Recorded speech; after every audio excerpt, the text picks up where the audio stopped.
Hello students, आज के इस लेक्चर में हम गुप्ता एंड गुप्ता बुक के 8th chapter geotechnical and foundation engineering के फर्स्ट 30 एमसीक्यू के बारे में डिस्कस करेंगे। फर्स्ट क्वेश्चन है, residual soils are formed by. देखो, जो सॉइल की फॉर्मेशन होती है वो होती है रॉक से। जब रॉक्स की डिसइंटीग्रेशन और वेदरिंग होती है तो उससे सॉइल फॉर्मेशन होती है। जो सॉइल वहां पे डिसइंटीग्रेट होती है वो या तो ट्रांसपोर्ट होके एक जगह से दूसरी जगह जाती है। वो ट्रांसपोर्टिंग एजेंसी चाहे एयर हो, चाहे वाटर हो, चाहे ग्लेशियर्स हो, ठीक है। तो वो क्या होती है, वो ट्रांसपोर्टेड सॉइल होती है, ठीक है। उसको हम बोलते हैं ट्रांसपोर्टेड सॉइल। जो सॉइल रॉक्स के जहां पे डिसइंटीग्रेट होती है वहां पे ही अपनी पेरेंट रॉक पे ही वहां ही डिपॉजिट हो जाती है, तो उसको बोलते हैं रेजिड्यूल सॉइल। तो ये रेजिड्यूल सॉइल का क्वेश्चन है। रेजिड्यूल सॉइल्स कहते हैं ग्लेशियर के द्वारा ट्रांसपोर्ट होती है। नो, वो ट्रांसपोर्टेड सॉइल होती नहीं है।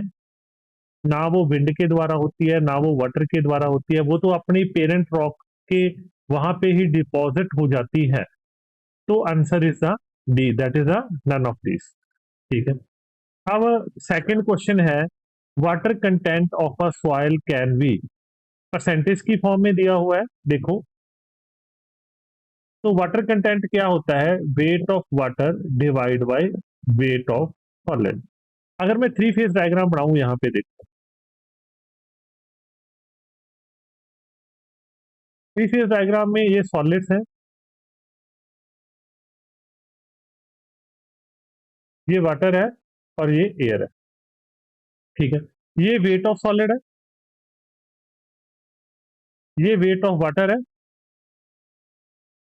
एयर के वेट को हम नेग्लेक्ट करते हैं, तो ये हमारा टोटल वेट हो गया डब्ल्यू। तो ये क्या है, वाटर कंटेंट क्या है, weight of water divide by weight of solid, ratio है, ठीक है। ऊपर वेट ऑफ वाटर है, नीचे वेट ऑफ सॉलिड है। अब वेट ऑफ वाटर है जो सॉलिड से कम भी हो सकता है, वेट ऑफ सॉलिड से ज्यादा भी हो सकता है, ठीक है। तो ऊपर वाली वैल्यू नीचे वाली वैल्यू से कम भी हो सकती है, ज्यादा भी हो सकती है। परसेंटेज की फॉर्म में हम 100 से मल्टीप्लाई कर रहे हैं, ठीक है। तो फर्स्ट ऑप्शन क्या है, never be greater than 100%। Wrong है। रॉन्ग क्यों है, 100% से कहते ज्यादा नहीं हो सकता। क्यों नहीं हो सकता, वेट ऑफ वाटर है, वेट ऑफ सॉलिड से ज्यादा हो ही सकता है। Take value only from 0 to 100%, wrong. B less than 0%, wrong. B greater than 100%, D option correct है। 100 से ज्यादा हो सकता है, ठीक है। कम भी हो सकता है, ज्यादा भी हो सकता है। जैसे ये बी ऑप्शन है, इसमें टेक वैल्यू ओनली वर्ड लिखा हुआ है, देखो। अगर ओनली वर्ड ना लिखा होता तो ये ऑप्शन भी सही होनी थी, 0% से 100% के बीच में हो सकता है, ठीक है। बट ये नहीं है कि ओनली 0 to 100% होएगा। अब थर्ड क्वेश्चन की बात करें हम। थर्ड क्वेश्चन है, विच of the following soil is transported by gravitational force, ठीक है। ग्रेविटेशनल फोर्स के द्वारा कौन सी सॉइल ट्रांसपोर्ट होती है, कहते हैं लोइस। लोइस तो एयर ट्रांसपोर्टेड होती है, loess is air transported. Talus, talus is a gravitational transported soil. जब सॉइल की विदरिंग होती है उसके बाद सॉइल एक जगह से दूसरे जगह ट्रांसपोर्ट होके जाती है। जो soil gravity, due to gravity of earth move करती है, ठीक है, उसको टेलस सॉइल बोलते हैं। ड्रिफ्ट, ड्रिफ्ट ग्लेशियर डिपॉजिट होती है सॉइल, ये ग्लेशियर डिपॉजिट होती है। ड्यून सैंड ये भी विंड डिपॉजिट होती है, ठीक है। तो हमारा आंसर है B. Next is the fully saturated soil is said to be. Fully saturated soil है, फुली सेचुरेटेड सॉइल का मतलब क्या है, इसका मीनिंग है कि सारे के सारे बॉयड्स में वाटर फिल्ड है, ठीक है। यहाँ पे मैं बनाऊं टू फेज, इसकी डायग्राम टू फेज बनेगी, ठीक है। यहाँ पे क्या है, सॉलिड्स। यहाँ पे क्या है, बॉयड्स, बॉयड्स में वाटर फिल्ड है, सारे के सारे बॉयड्स में। तो one phase system no, two phase system with soil and air no, two phase system with soil and water, ठीक है।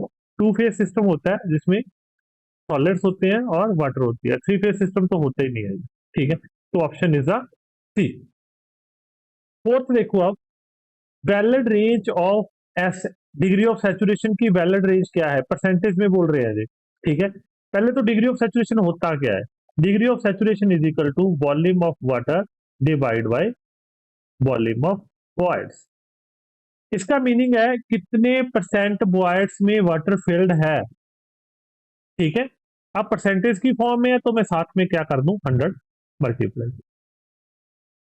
देखो अगर मैं फेज डायग्राम बनाऊं,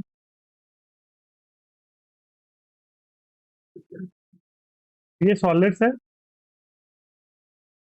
ये बॉयड्स है। ठीक है, बॉयड्स में कुछ बॉयड्स में वाटर है, कुछ बॉयड्स में एयर है। ये क्या हो गया, volume of water, this is the volume of air.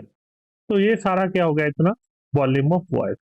अब क्या वॉल्यूम ऑफ वाटर जीरो हो सकता है, हाँ हो सकता है, जब सॉइल ड्राई होएगी तो वॉल्यूम ऑफ वाटर होएगा ही नहीं, सारे के सारे बॉयड्स एयर के फिल्ड होएंगे, तो यहाँ पे जीरो हो गया था, एस की वैल्यू जीरो हो सकती है।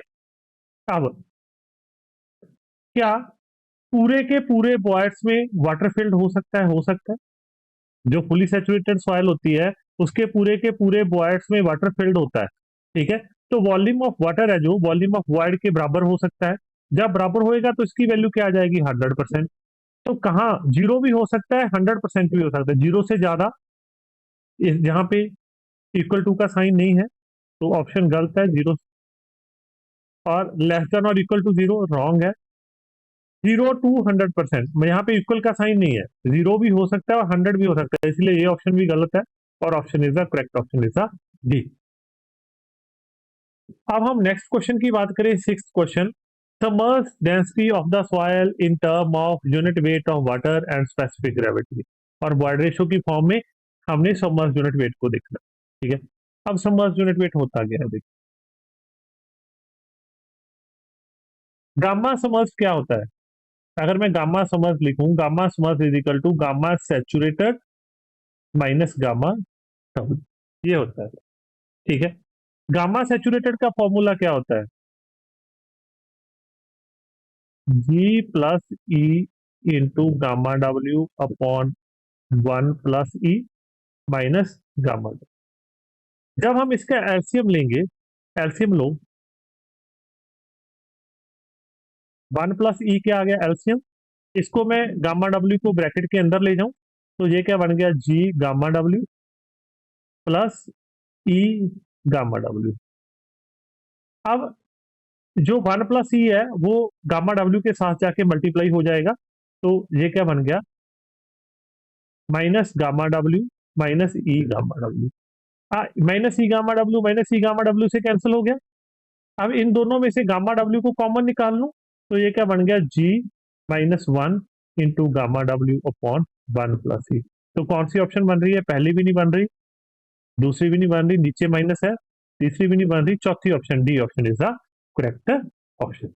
अब हम नेक्स्ट क्वेश्चन की ओर जाएं।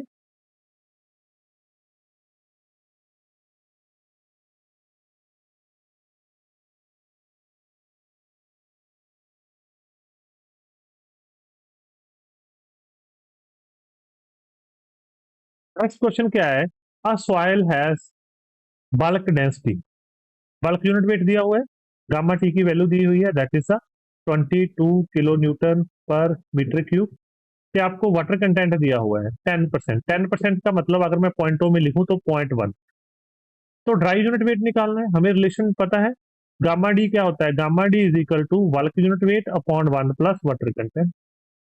तो यहाँ पे हम बल्क यूनिट वेट की वैल्यू पुट करें 22, 1 + 0.1, तो ये क्या आ गया, 22 डिवाइड बाई 1.1, तो ये क्या आ गया, 20 kilo newton per metre cube. देखते हैं कौन सी ऑप्शन है 20 किलो न्यूटन वाली, option is a B, B option is a correct option.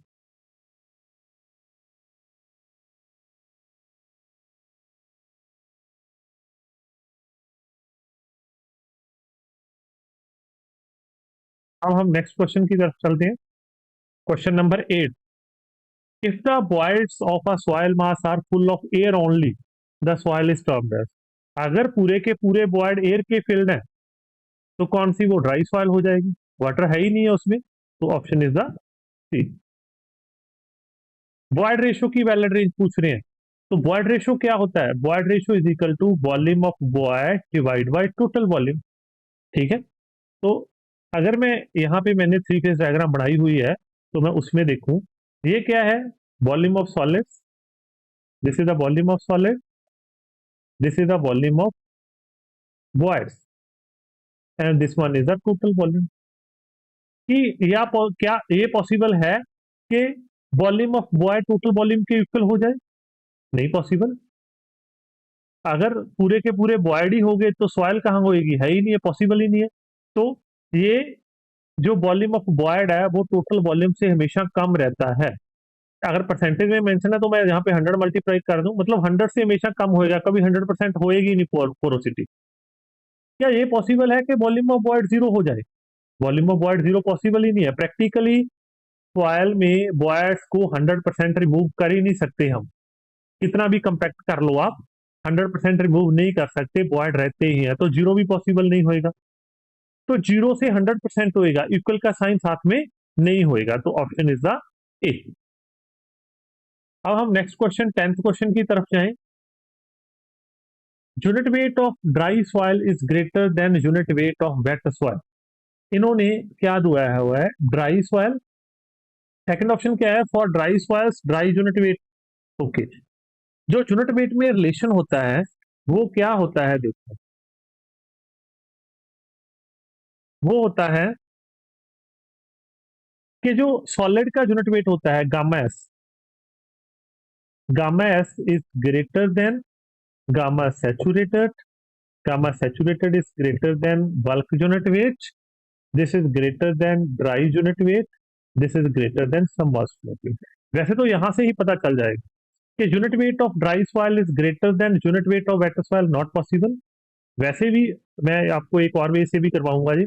For dry soils dry unit weight is less than total unit weight. जब सॉइल ही dry है तो उसका टोटल यूनिट वेट और ड्राई यूनिट वेट सेम ही होएगा। ठीक है, ये भी रॉन्ग है। Unit weight of soil increase due to submergence of water. No, जब हम सबमर्ज करते हैं सॉइल को पानी में तो वहां पे ब्योंसी फोर्स लगती है जो उसके वेट को रिड्यूस करती है। ठीक है, इसीलिए यहाँ पे जो सबमर्ज यूनिट वेट है वो सबसे कम होता है। ठीक है, ये भी गलत है। Unit weight of soil decrease due to submergence के साथ डिक्रीज करता है। ठीक है, और इसमें देखो हम क्या है, ड्राई सॉइल और वेट सॉइल की बात कर रहे हैं। वेट सॉइल मतलब जिसमें वाटर है, वो फुली सेचुरेटेड भी हो सकती है, वो कम सेचुरेटेड भी हो सकती है ना। तो यह क्या है, ड्राई सॉइल क्या होती है, ड्राई यूनिट वेट क्या होता है, gamma D is equal to weight of solid upon total volume. ठीक है, अब जो गामा सेचुरेटेड होता है वो क्या होता है, W saturated upon volume. Total volume तो दोनों के नीचे टोटल सेम है। अब जो ड्राई का वेट होएगा वहां पे कल सॉलिड का वेट होएगा, यहाँ पे सॉलिड प्लस वाटर का वेट भी होएगा, तो ये वैल्यू ज्यादा होएगी तो ऑटोमेटिकली गामा सैचुरेटेड ज्यादा होएगा, गामा ड्राई से कम नहीं होएगा। ठीक है, तो फर्स्ट ऑप्शन हमारी क्या है, गलत है। तो डी हमारा क्या है, करेक्ट ऑप्शन। अब हम नेक्स्ट क्वेश्चन की बात करते हैं, that is the question number 11। क्या है, void ratio of a soil mass can be. अब ये बॉयड रेशियो के बारे में पूछ रहे हैं। ठीक है, void ratio of a soil mass can be. Void ratio क्या होती है, ई क्या होता है, volume of void divide by volume of solids. ये रिलेशन है बॉयड और सॉलिड के वॉल्यूम के बीच में। ठीक है, अब हम थ्री फेज डायग्राम में देखते हैं, देखो ये जो ये वाला है, this is the volume of solid, this is the volume of void. अब बॉयड का वॉल्यूम सॉलिड से ज्यादा भी हो सकता है, सॉलिड से कम भी हो सकता है, कोई इसमें तो कोई रिलेशन नहीं है। हो सकता है सॉलिड ज्यादा हो बॉयड्स कम हो सकता है बॉयड्स ज्यादा हो सॉलिड कम हो। ठीक है, तो इसकी जो वैल्यू है, देखो बॉयड्स जीरो हो नहीं सकते प्रैक्टिकल, तो जीरो से तो ज्यादा ही होएगी बॉयड रेशियो। ठीक है, तो ऑप्शन देखते हैं। फर्स्ट ऑप्शन नेवर भी ग्रेटर देन यूनिटी हो सकती है, क्यों नहीं हो सकती? ठीक है, फर्स्ट रॉन्ग है। एक से ज्यादा हो सकती है क्योंकि volume of void volume of solid से ज्यादा हो सकता है। बी जीरो, जीरो हो नहीं सकती, क्यों नहीं हो सकती, क्योंकि आप 100% बॉयड्स को प्रैक्टिकली रिमूव नहीं कर सकते। ठीक है, take any value greater than zero.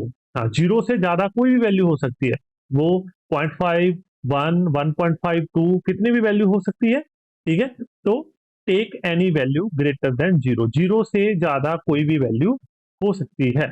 Take value between zero and one, only, only शब्द आ गया ना यहाँ पे। ठीक है, जीरो और वन के बीच वैल्यू हो तो सकती है, बट ये नहीं है कि ओनली जीरो और वन के बीच ही होएगी, वन से ज्यादा भी वैल्यू हो सकती है। तो D option is also wrong. अब हम ट्वेल्थ क्वेश्चन की बात करें। If the volume of voids is equal to volume of solids, क्या बोल रहे हैं कि volume of voids is equal to volume of solid, तो पोरोसिटी और बॉयड रेशो देखनी है कितनी होएगी। अगर मैं पोरोसिटी की, अगर पहले मैं बॉयड रेशो की बात करूं, void ratio volume of void divide by volume of solids. अब दोनों बराबर हैं, तो क्या होएगी, बॉयड रेशो क्या होएगी, वन।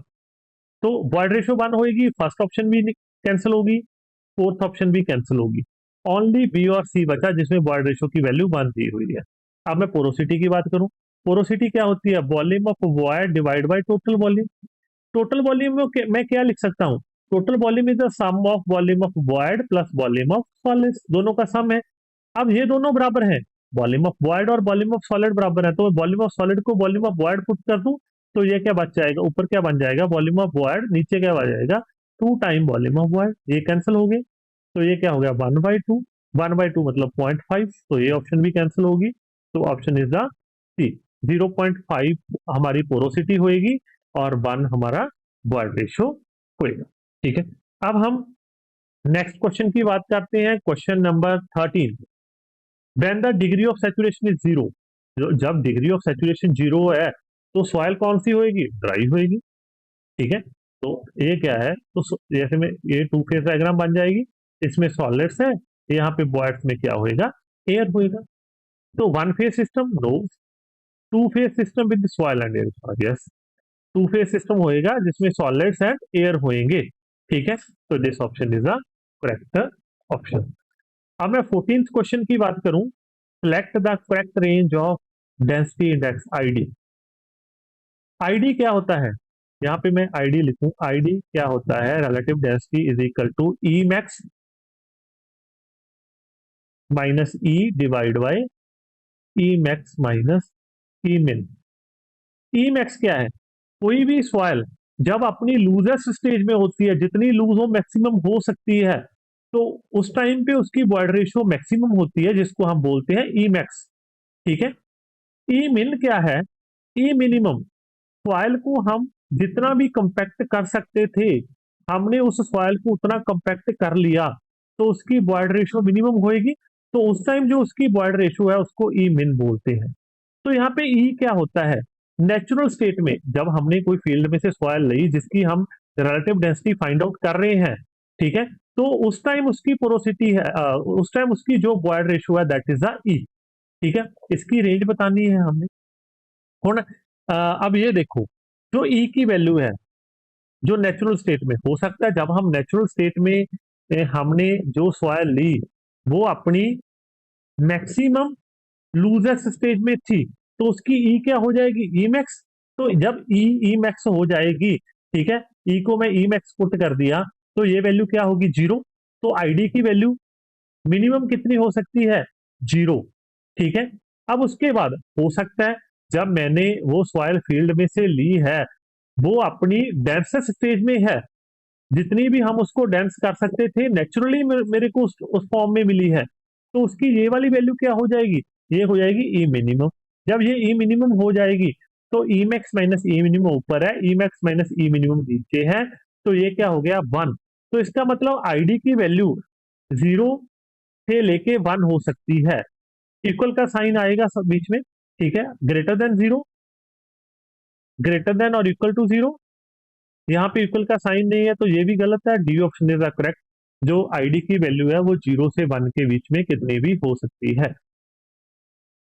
ठीक, next is the 15th question, if the degree of saturation of partially saturated soil is 60%, ठीक है, 60% मतलब 0.6।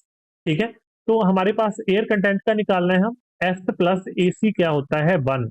अगर परसेंटेज में लिखना तो हम इसको 100 लिख सकते हैं। ठीक है, परसेंटेज में लिखा तो मैं इसको S plus A C is equal to 100। H कितना है 60%, 60% plus A C is equal to 100%। यहां से एसी की वैल्यू क्या आ गई, एसी आ गया 40%। Then option A is the correct option. ठीक है, और अब हम नेक्स्ट क्वेश्चन की तरफ चलते हैं 16। If the water content of fully saturated soil is 100%। देखो एक ही स्टेटमेंट में, एक ही लाइन में हमें दो values they the. Water content of fully saturated soil, fully saturated soil है तो एस की वैल्यू क्या होगी, एस इज इक्वल टू 1। जो उसका वाटर कंटेंट है वो कितना हो गया 100%, 100% मतलब 1। तो आपने बॉयड रेशियो और स्पेसिफिक ग्रेविटी में रिलेशन निकालना है। तो ई एस क्या होता है, E S is equal to W G. S भी 1 है, डब्ल्यू भी 1 है, तो ई इज इक्वल टू क्या हो गया, जी। तो क्या होएगा, बॉयड रेशियो स्पेसिफिक ग्रेविटी के इक्वल होएगी। Less than specific gravity of soil गलत है, equal to specific gravity of सही है। नेक्स्ट ग्रेटर देन है वो भी गलत है। फोर्थ के इंडिपेंडेंट ऑफ स्पेसिफिक ग्रेविटी है, ये भी गलत है। ठीक है, तो correct option is the B. Next is the ratio of volume of void to total volume of soil mass. Volume of void to total volume, ये क्या होता है, पोरोसिटी होता है, हमें पता है, this is the porosity. Then answer is the B. ठीक है, अब हम नेक्स्ट क्वेश्चन की बात करें। relative density of compacted dense sand approximately equal to। ठीक है, अब आईडी की वैल्यू पे डिपेंड करता है कि सॉइल किस टाइप की है। ठीक है, हम पढ़ते हैं जब आईडी की वैल्यू में परसेंटेज में लिखूं तो आईडी की वैल्यू 0 से 15 के बीच में है तो सॉइल क्या होती है, वेरी लूज। 15 से 35 के बीच में होती है तो सॉइल लूज होती है। 35 से 65 के बीच में होती है तो सॉइल मीडियम डेंस होती है। ठीक है, 65 से 85 के बीच में होती है तो सॉइल डेंस होती है। ग्रेटर देन 85 होती है तो सॉइल वेरी डेंस होती है। ठीक है, अगर हम यहाँ पे पॉइंटों में दिया हो तो हम पॉइंट पॉइंट की फॉर्म में कर सकते हैं। जैसे पहली ऑप्शन है 0.4, जब 0.4 है तो वो मीडियम में है, डेंस फॉर्म में नहीं है। इन्होंने पूछा है डेंस, कंपैक्टेड डेंस है, तो first option is the wrong. Fourth option वैसी रॉन्ग होगी क्योंकि आईडी की वैल्यू 1 से ज्यादा हो ही नहीं सकती है। ठीक है, वो मैक्सिमम वैल्यू उसकी 1 हो सकती है। बी ऑप्शन 0.6, 0.6 भी इस रेंज में आता है, ये भी मीडियम डेंस होती है।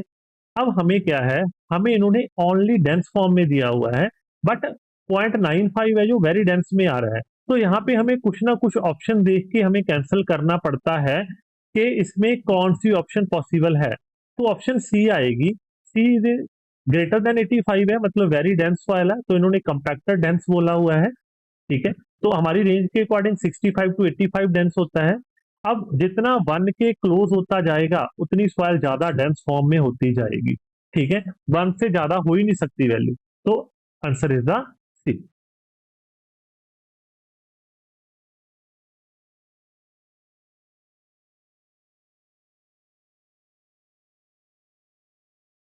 नेक्स्ट क्वेश्चन क्या है, next question also relative density के रिलेटेड ही है, वो वाला क्वेश्चन भी। ठीक है, आंसर सी था इसका।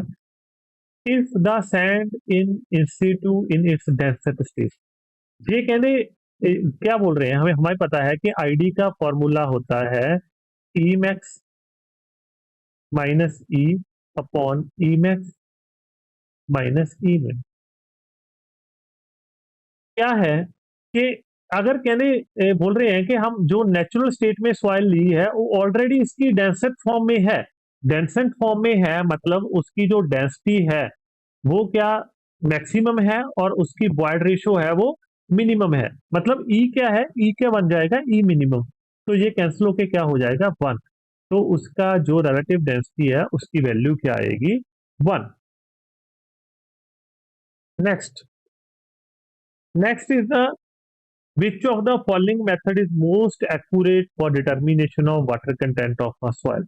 ओवन ड्राइड मेथड होता है, सबसे एक्यूरेट मेथड होता है ओवन ड्राइड। ठीक है, टाइम ज्यादा लेता है, 24 आवर्स के करीब लेता है। ठीक है, तो बट एक्यूरेट मेथड इसको माना जाता है। Next is a proper field control. For proper field control which following method is best suited for quick determination of water content of a soil mass. Oven dried तो बहुत time लेता है, ये तो 24 आवर लेता है। सैंड बाथ भी कम लेता है, पर फील्ड में इसका कंट्रोल नहीं होता क्योंकि टेम्परेचर कंट्रोल नहीं होता सैंड बाथ में हमें, ठीक है। अल्कोहलिक और कैल्शियम कार्बाइड मेथड रह गया। इससे सबसे कम टाइम कैल्शियम कार्बाइड मेथड लेता है। इस 5 to 7 मिनट्स में हमें रिजल्ट्स आ जाते हैं, 5 to 7 मिनट्स लेता है। तो इसका आंसर है डी। अब बात आ गई 22 क्वेश्चन की। A pycnometer is chose to determine. Pycnometer से हम स्पेसिफिक ग्रेविटी भी निकालते हैं और पिक्नोमीटर से हम वाटर कंटेंट भी निकालते हैं। पिक्नोमीटर मेथड में क्या होता है, पिक्नोमीटर मेथड में क्या होता है, हम पहले एम्प्टी पिक्नोमीटर का वेट लेते हैं, उसको हम W1 बोलते हैं। फिर हम क्या करते हैं, उसमें कुछ सॉइल डालते हैं जिसका हमने वाटर कंटेंट और जहाँ स्पेसिफिक ग्रेविटी निकालनी है, ठीक है। बाकी पिक्नोमीटर को हम एम्प्टी रखते हैं, उसका वेट हम W2 लेते हैं, ठीक है। फिर क्या होता है, इसी पिक्नोमीटर में इतनी तो सॉइल है ही है, जो बाकी बचा है ऊपर वाला उसमें हम वाटर फिल कर देते हैं, ठीक है। तो इसका वेट लेते हैं, उसको हम W3 लिखते हैं। फिर हम इस पिक्नोमीटर को खाली कर लेते हैं, सारे को खाली करने के बाद इसमें हम ओनली वाटर फिल कर देते हैं सारे में, तो उसमें वेट आता है, उसको हम W4 लिखते हैं, ठीक है। फिर हम इससे वाटर कंटेंट निकालते हैं। पहले हम इससे स्पेसिफिक ग्रेविटी निकालते हैं, ठीक है। स्पेसिफिक ग्रेविटी जी क्या होता है, जी का फॉर्मूला होता है W2 minus W1 divide by W2 minus W1 minus W3 minus W4। तो ये यहां से हमारी स्पेसिफिक ग्रेविटी आ जाती है। जब हमारी स्पेसिफिक ग्रेविटी आ गई तो हम वाटर कंटेंट फॉर्मूले से वाटर कंटेंट निकाल सकते हैं। वाटर कंटेंट क्या होता है, that is equal to W2 minus W1 upon W3 minus W4 1 minus 1 upon G. जी हम ऊपर वाले फॉर्मूले से निकाल दिया। तो इस मेथड से हम स्पेसिफिक ग्रेविटी भी निकालते हैं और वाटर कंटेंट। तो option is the C. Next question 23।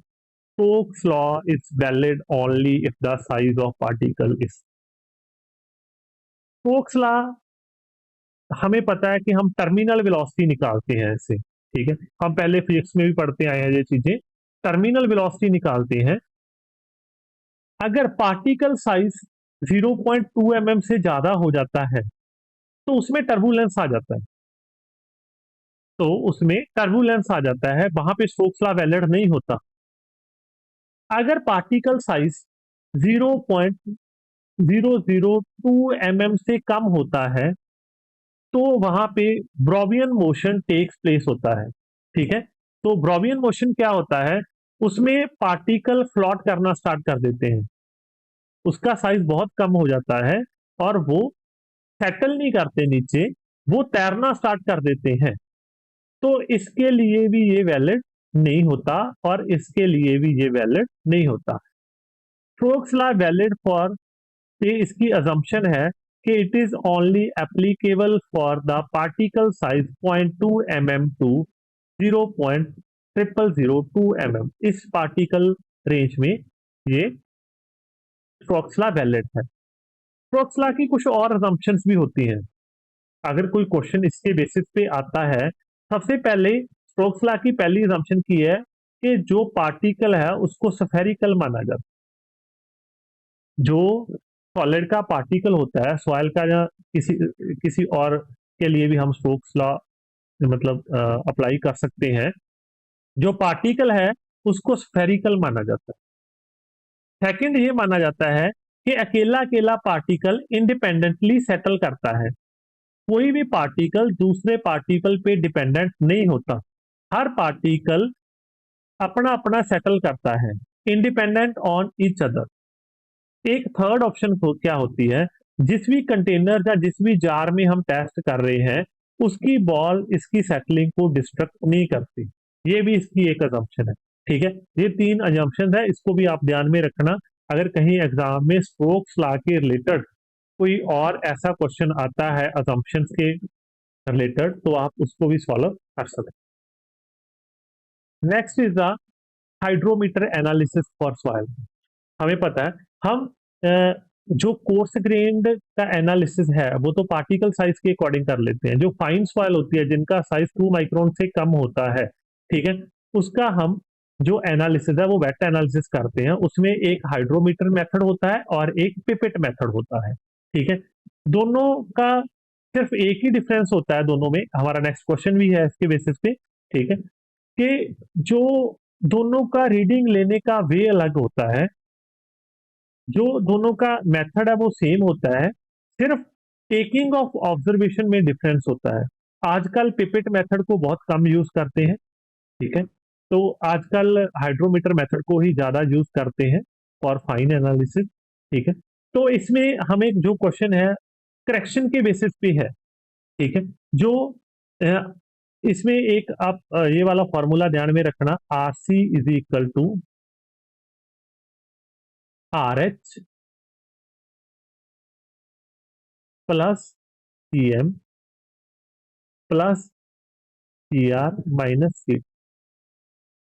RC क्या है? Corrected hydrometer reading. करेक्शन के बाद जो हाइड्रोमीटर की रीडिंग आ रही है that is the RC. R R H क्या है? जो हमने रीडिंग ली है that is the R H, उस पे कुछ करेक्शंस लगती है। कौन कौन सी? CM, CM is the meniscus correction, CR is the temperature correction, CD is the dispersing correction. इनमें से जो मेनिस्कस और टेम्परेचर करेक्शन है ये दोनों पॉजिटिव होती हैं। जो डिस्पर्सिंग एजेंट की करेक्शन है वो नेगेटिव होती है। तो इसके बेसिस पे ये ऑप्शन है, both meniscus correction and dispersing correction are relative wrong. Meniscus correction तो पॉजिटिव होती है बट डिस्पर्सिंग एजेंट की जो करेक्शन है वो नेगेटिव होती है। Both meniscus corrections and dispersing agent correction are subtractive, no. meniscus correction is additive, ठीक है। dispersing agent correction is subtractive, then answer is the C, ठीक है। जो meniscus correction होती है उसको पॉजिटिव लेते हैं, जो डिस्पर्सिंग है उसको नेगेटिव, अगर टेम्परेचर पे आए तो उसको भी पॉजिटिव लेते हैं, ठीक है। नेक्स्ट हाइड्रोमीटर मेथड और पिपेट मेथड में है, दोनों सेम होते हैं, प्रिंसिपल सेम है दोनों का, ओनली टेकिंग द ऑब्जर्वेशन में डिफरेंस होता है। ये चीज आप ध्यान में रखना, मैं पहले भी बताया है। Answer is the B. Next is the 26th question, which of the following is a measure of particle size range, ठीक है। अब इन्होंने इफेक्टिव साइज तो एक साइज है, ये कोई पार्टिकल साइज डी10 को हम इफेक्टिव साइज बोलते हैं, ठीक है। तो ये कोई हमें किसी चीज की रेंज या किसी चीज का मेजर नहीं देता, ठीक है। Coefficient of uniformity and coefficient of curvature के बारे में देखो। जो कोफिशिएंट ऑफ यूनिफॉर्मिटी है, ठीक है, it represents particle size range of distribution curve. जो डिस्ट्रीब्यूशन कर्व है उसकी पार्टिकल साइज रेंज को रिप्रेजेंट करता है। किसको रिप्रेजेंट करता है? Particle size range of distribution curve, ठीक है। जो सीसी है वो क्या रिप्रेजेंट करता है? शेप ऑफ पार्टिकल साइज, के शेप कैसी जाएगी, ठीक है, शेप कैसी जाएगी उसको रिप्रेजेंट करता है। तो यहाँ पे क्या है? Major of particle size range, तो क्या होता है? Coefficient of uniformity. Coefficient of uniformity क्या होता है? D60/D10। कोफिशिएंट ऑफ कर्वेचर क्या होता है? D30 the square, this is equal to D30 square divide by D60 into D10, ये होता है, ठीक है। तो जो हमें पार्टिकल साइज रेंज है जो, उसको हमें कहां से मिलती है? वो कोफिशिएंट ऑफ यूनिफॉर्मिटी से मिलती है, ठीक है। नेक्स्ट क्वेश्चन भी इसके बेसिस पे है, विच of the following statement is correct? Uniformity coefficient represent shape of particle size distribution का, गलत है, ठीक है। जो यूनिफॉर्मिटी कोफिशिएंट है वो शेप नहीं देता, वो हमें पार्टिकल रेंज देता है, ठीक है, तो गलत है। सेकंड क्या है? A well graded soil, for a well graded soil both uniformity coefficient and coefficient of curvature no, unity के नहीं होता। देखो जो वेल ग्रेडेड की बात करें हम, ठीक है, जो वेल ग्रेडेड है, अगर मैं वेल ग्रेडेड ग्रेवल और सैंड की बात करूं, ठीक है, जो वेल ग्रेडेड सैंड होती है उसका सीजू ग्रेटर देन 6 होता है। जो वेल ग्रेडेड ग्रेवल्स होते हैं उसका सीजू ग्रेटर देन 4 होता है। जितनी सीजू की वैल्यू ज्यादा होएगी उतना वो ज्यादा वेल ग्रेडेड होएगा। वेल ग्रेडेड का मतलब क्या है? वेल ग्रेडेड सॉइल्स वो होती हैं जिसमें सारे साइज के पार्टिकल्स अवेलेबल होते हैं, ठीक है, जिनकी जो कर्व है वो एक लॉन्ग डिस्टेंस कवर करती है, ऐसे होती है, ठीक है। तो इसका जो सीजू है वो ग्रेटर देन 6 और ग्रेटर देन 4 होता है डिपेंडिंग अपॉन सैंड और ग्रेवल्स। जो सीसी की वैल्यू है फॉर वेल ग्रेडेड 1 2 3 वेरी करती है, चाहे वो ग्रेवल हो चाहे वो सैंड हो। तो ये ऑप्शन क्या होगी हमारी? गलत। Next is a soil is said to be well graded if it has most of the particle of about same size। अगर सेम साइज के पार्टिकल हो वो तो यूनिफॉर्मली ग्रेडेड सॉइल होगी। वेल ग्रेडेड में तो सभी साइज के पार्टिकल्स अवेलेबल होते हैं, तो ये भी गलत है। तो इसका आंसर क्या आएगा? D. Uniformity coefficient of a soil is always less than 1। No. Always equal to 1। No. सिर्फ यूनिफॉर्मली ग्रेडेड के लिए 1 होता है। इक्वल टू और less than 1। No. Equal to और ग्रेटर देन 1, ठीक है।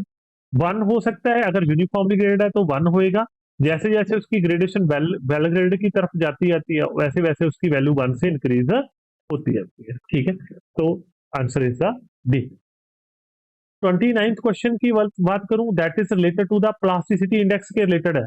इन्होंने मीडियम प्लास्टिक पूछा है, तो इसकी रेंज क्या होती है? देखो, प्लास्टिसिटी इंडेक्स को मैं आईपी की फॉर्म में लिखूंगा। अगर आईपी की वैल्यू 0 है, ठीक है, तो वो नॉन प्लास्टिक सॉइल है।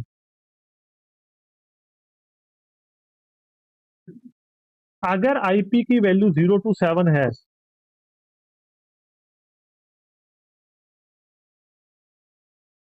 तो वो क्या है? लो प्लास्टिक सॉइल है।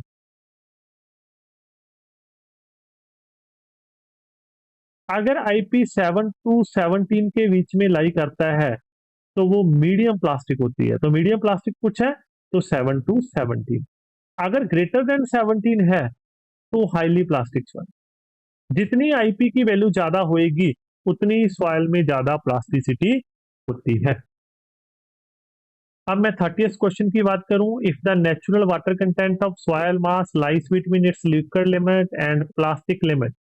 ओके, ये क्वेश्चन आ गया हमारा एटरवर्क लिमिट की ग्राफ के बेसिस पे। अगर मैं ग्राफ ड्रा करूं, ऐसे होता है।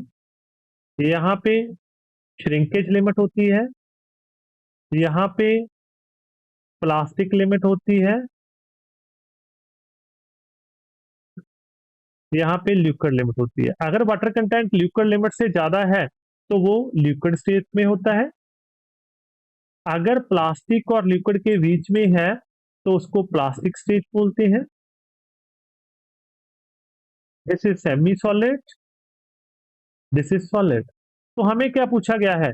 Liquid limit and plastic limit के बीच में, liquid limit and plastic limit के बीच में तो कौन सी स्टेज है? That is the plastic stage. Answer is the B. I hope आपको समझ लगा होगा। नेक्स्ट वीडियो में हम नेक्स्ट 30 क्वेश्चन की बात करेंगे। अगर आपको अच्छा लगा तो प्लीज कमेंट कर दो, लाइक कर दो और चैनल को सब्सक्राइब कर दो। Thank you.